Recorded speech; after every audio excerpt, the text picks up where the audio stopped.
Voilà, bonjour à tous. Bon, je fais directement la vidéo de cycle. J'ai pas encore touché ma récompense, mais elle a déjà été calculée. Puisque comme j'ai pas de bloc, je me suis dit que j'allais la faire directement. Donc, je termine avec une semaine à nouveau sans bloc. Ça me fait 82,38 $ Satoshi pour cette semaine. Donc c'est vraiment une récompense. C'est ma plus faible récompense des dernières semaines. Puis regardez, j'avais vraiment. Voilà, là. Pour ce mois-ci, ça me fait un total de 821 $ sur les 4 dernières semaines. Donc ce qui s'est passé, c'est que j'ai fait ma première semaine de cette période de 4 semaines. Elle s'était bien déroulée. J'avais largement surperformé. Ensuite, j'avais pas touché de bloc, donc j'avais sous-performé. Puis j'avais touché un bloc qui m'avait fait quand même sous-performer la semaine dernière, puisque j'avais vu très peu de Satoshi du clan. Et donc là, j'ai eu des Satoshi du clan pas excellents, mais ça va. Quand même en dessous de la moyenne habituelle.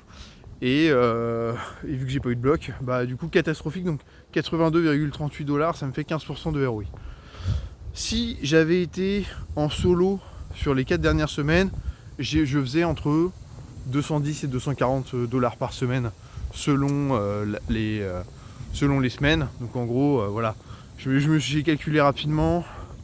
J'ai vu quelque chose proche des 870-880 $.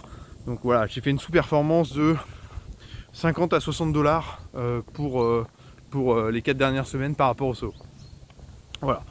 Il faut savoir une chose, c'est que là, ce dernier cycle, il correspondait à, c'est mon chef de clan qui m'a fait remarquer ça, à la symbolique de 1 an, je crois, de Miners Wars, quelque chose comme ça. Et du coup, d'après lui, on a peu touché justement, c'était le rééquilibrage pour les stats des 1 an. En gros, si on était beaucoup trop au-dessus, on sous-performe sur la fin pour un peu de rééquilibrer. Et ceux qui étaient bien en dessous ont dû avoir un équilibrage. En gros, c'est la théorie qu'avait mon chef de clan sur ça. Donc là, la semaine qu'on attaque maintenant, ce serait une nouvelle semaine où, en gros, nous, notre théorie, c'est que notre cycle de chance, maintenant, va reprendre correctement. Et donc là, je m'attends à une très bonne performance pour ce cycle, mais aussi pour les différents cycles à venir. Donc en gros, là, je m'attends à un mois qui va largement surperformer. Vous voyez, là, j'ai eu, on n'a qu'à dire combien. J'ai eu 60 $ de moins. Bon, je m'attends à avoir beaucoup plus. Sachant que, encore une fois, je suis pas inquiet parce que si vous suivez la chaîne, je ferai une vidéo sur PC, mais sur les derniers mois, j'ai fait beaucoup plus que quelques dizaines de dollars de gains supplémentaires par rapport au solo.